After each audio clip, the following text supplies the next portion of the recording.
Hi, this is Debbie, and as part of the Winter Twinkle December card kit blog hop for Simon Says Stamp, I thought I'd share with you what's left of my card kit. I've been busy creating cards over the last few days, and this is how I keep my card kit when I'm using it. I keep everything back in the box that it was posted in, and all the little scraps, even down to the tiny little pieces of white card that I've trimmed off when making my card bases, even something like that, I could perhaps fit a sentiment on it and use it again.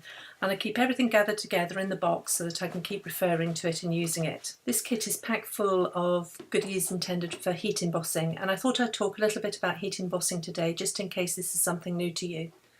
I use the system that Jennifer Maguire shows on her blog for storing embossing powders.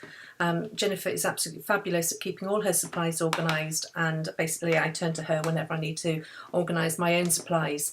So I keep the powders, one tub of powder, in a plastic container, and then I have a little metal clasp that keeps a spoon out of the way of the powder but is there for when you need it. The advantage of these larger open flat tubs is that you can take your project, sprinkle the embossing powder on and tap the embossing powder straight back into the container.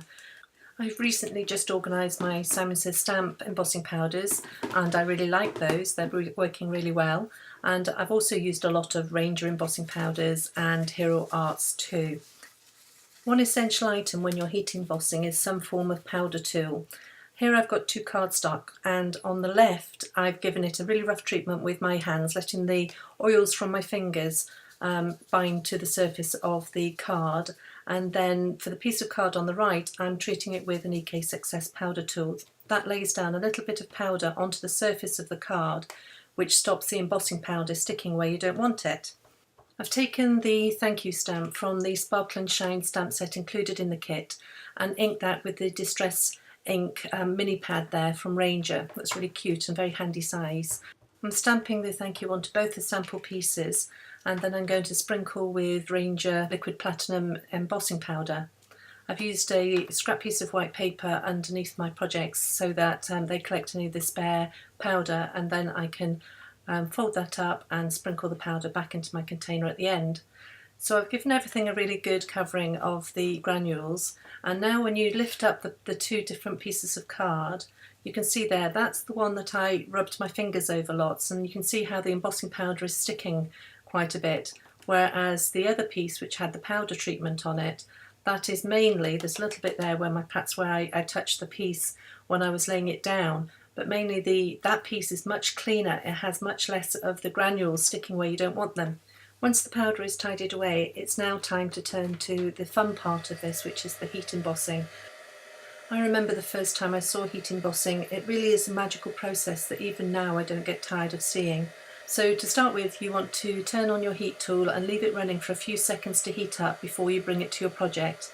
And then the heat from the tool, it melts the embossing powder, it becomes liquid, and then it smooths off and you're left with a beautiful embossed sentiment.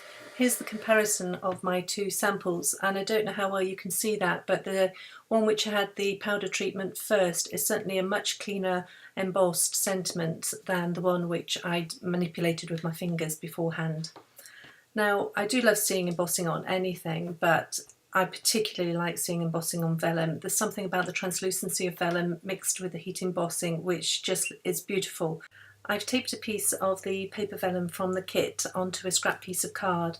I taped the vellum down as I found that, as this is a lightweight vellum and quite flexible, that when you turned the heat tool onto the vellum it wafted in the movement of the air. So by taping it to the card, it meant that I had something nice and easy to hold and support the vellum while it was being heat embossed. Isn't that a beautiful result? And like I say, I really like embossing on vellum. In fact, I've made 4 cards so far with the December card kit, and on 3 of those I've actually used embossing on the vellum. Here's some pictures which I'll leave you with today of the cards that I've made, and I hope you find that this little chat about heat embossing has been useful.